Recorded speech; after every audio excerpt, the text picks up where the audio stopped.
Et dans ce grand angle, nous allons évoquer la situation au Proche-Orient avec cette question: comment empêcher l'embrasement dans la région après les récentes confrontations directes entre le Hezbollah et Israël, notamment retour au calme précaire, guerre évitée, mais pour combien de temps? On en parle avec Jean-Paul Chagnolot. Bonsoir Jean-Paul Chagnolot. Bonsoir. Vous êtes politologue et président de l'IREMO, c'est l'Institut de recherche et d'études Méditerranée Moyen-Orient, et puis vous avez écrit de nombreux livres consacrés au Moyen-Orient, notamment l'Atlas du Moyen-Orient aux racines de la violence, aux éditions Autrement. Donc Avec Pierre Blanc. Avec Pierre Blanc. C'était en duo. Jean-Pierre Chagnolot, Israël et le Hezbollah libanais semblent décidés à ne pas se laisser entraîner dans une guerre, si on comprend bien, si on analyse bien ces dernières heures. À ce stade, donc, c'est le retour au calme ou c'est trop tôt pour le dire? Je ne crois pas qu'on puisse parler de retour au calme. Je pense que nous sommes dans une tension. On n'est pas loin d'une incandescence et on est dans un jeu très complexe en réalité de dissuasion et on est sans arrêt au bord de quelque chose qui pourrait être une forme d'escalade avec ensuite un cycle qui serait maîtrisé par personne. Et tous les enjeux actuels, et notamment après l'attaque du Hezbollah, eh bien c'était évidemment de faire des attaques mesurées, contrôlées, de telle façon que l'autre, en l'occurrence Israël, ne prenne pas à son tour des mesures de représailles pour arriver dans ce cycle que j'évoque. Donc on est dans cet équilibre, mais cet équilibre-là, il est extrêmement fragile, tout le monde en convient.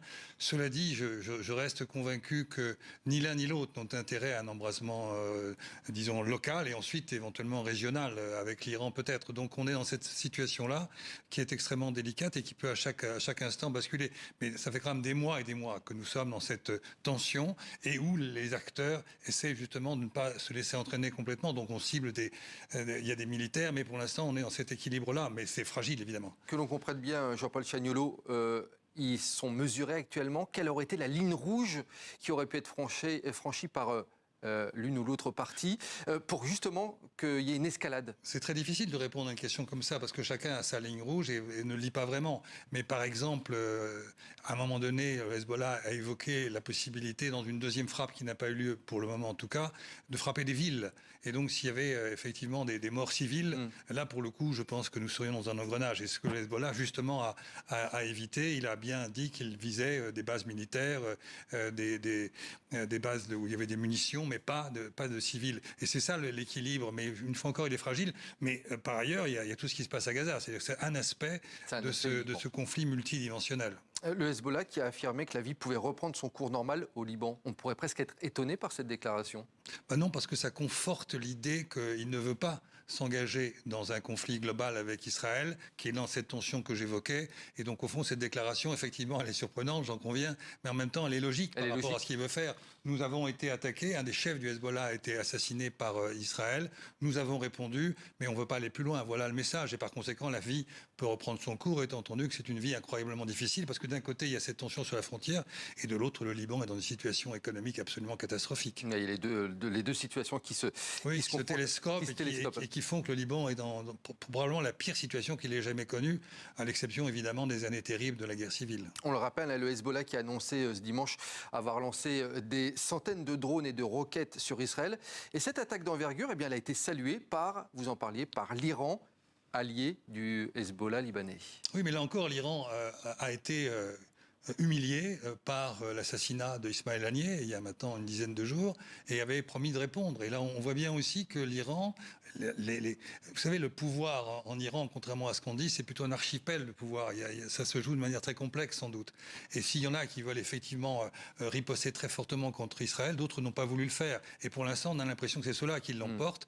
Je ne sais pas ce qui se passera dans les prochains jours, les prochaines semaines, mais en tout cas, l'Iran est évidemment très actif, mais en même temps, ils n'ont pas contre-attaqué, ils n'ont pas voulu rajouter, je dirais, un risque de guerre qui conduirait une fois encore à cet embrasement régional. Donc j'ai l'impression que ces deux aspects, c'est-à-dire le Hezbollah et l'Iran, avec Israël, ne veulent pas aller plus loin. Et Israël, c'était plus compliqué, mais également est sur cette espèce de réserve extrêmement tendue, parce que, je répète, le mot-clé dans cette affaire, c'est une tension, quoi. Jean-Paul Chagnolot, ma question, elle va être sans doute très naïve, mais pourquoi aucun de ces pays n'a un intérêt à ce qu'il y ait un embrasement dans la région? Bon, je crois que la réponse va être aussi naïve. Je crois que, vous savez, ça voudrait dire que plus personne ne contrôle la situation. C'est ça que ça veut dire.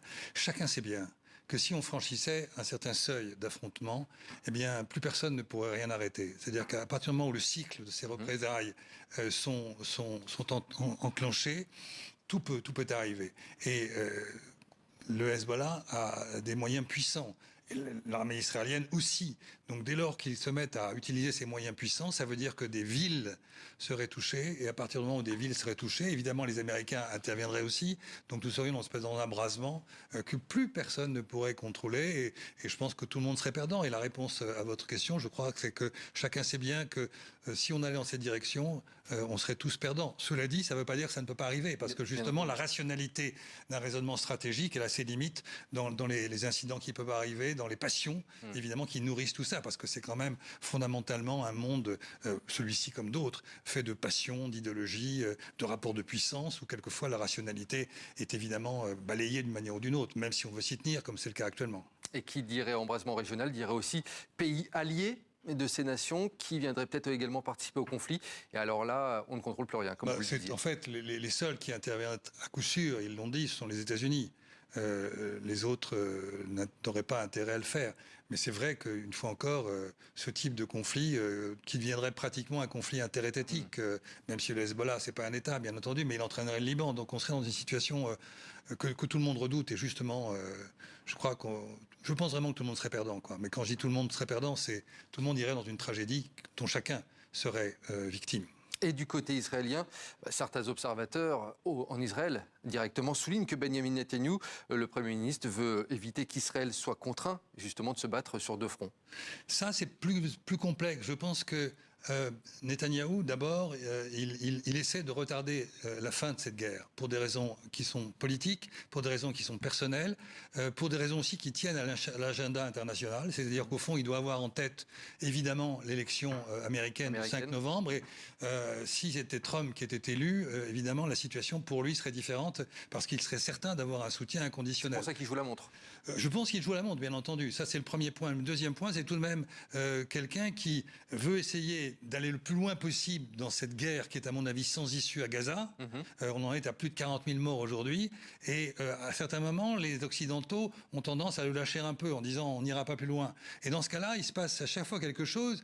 Il y a une provocation à destination de l'Iran. Ça a été le bombardement d'un bâtiment consulaire iranien à Damas il y a quelques semaines.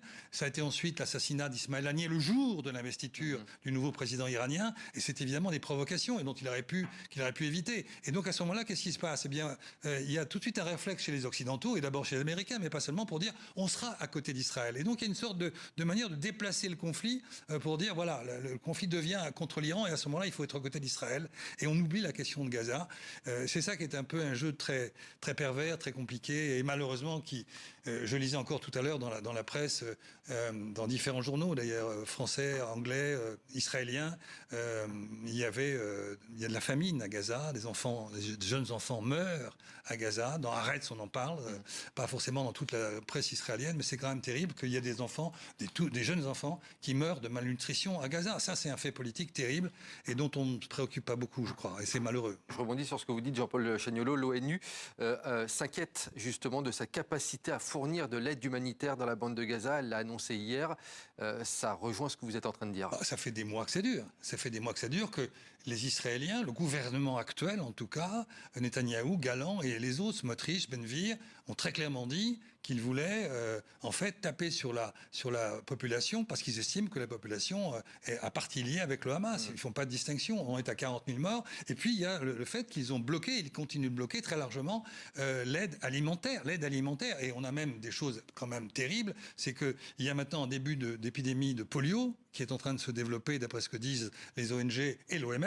Et il a fallu une négociation pour que Netanyahou accepte que bientôt il y a un vaccin. Donc on marche sur la tête en termes humanitaires, et je dirais pas simplement humanitaires, mais en termes humains, quoi. On affame une population, c'est ça la situation aujourd'hui. Et par conséquent, ce dont on vient de parler par rapport au Hezbollah, par rapport à l'Iran, ce sont des choses extrêmement importantes, bien entendu, pour les raisons qu'on a évoquées. Mais en même temps, ça occulte la réalité quotidienne de cette tragédie qui se déroule aujourd'hui depuis des mois à Gaza. Justement, en parlant de Gaza, les discussions pour un cessez-le-feu à Gaza, Washington fait état de progrès dans les discussions, mais où est-ce que ça coince encore? Des progrès, mais et après? Vous savez qu'il y a un plan extrêmement clair qui est celui fondé sur le plan Biden de la fin du mois de mai, puis ensuite c'est passé par une résolution du Conseil de sécurité adoptée à l'unanimité, moins les Russes, mais enfin ça veut dire qu'ils étaient quand même d'accord, sinon ils auraient mis le droit de veto. C'était le 10 juin et c'est ce plan qu'on essaie de mettre en place. Et d'après ce qu'on peut voir, c'est que Netanyahou a tendance à chaque fois à rajouter une condition supplémentaire, alors que sur les principes de cette résolution, il semblait qu'on soit d'accord tous, qu'ils soient d'accord tous. Et parmi les conditions supplémentaires, il y en a une, par exemple, qui était de conserver le contrôle du corridor de Philadelphie, c'est-à-dire de la frontière entre l'Égypte et la Palestine et Gaza. Et ça, évidemment, ni les Égyptiens n'en veulent pas, parce que c'est contraire aux accords qu'il y a avec l'Égypte.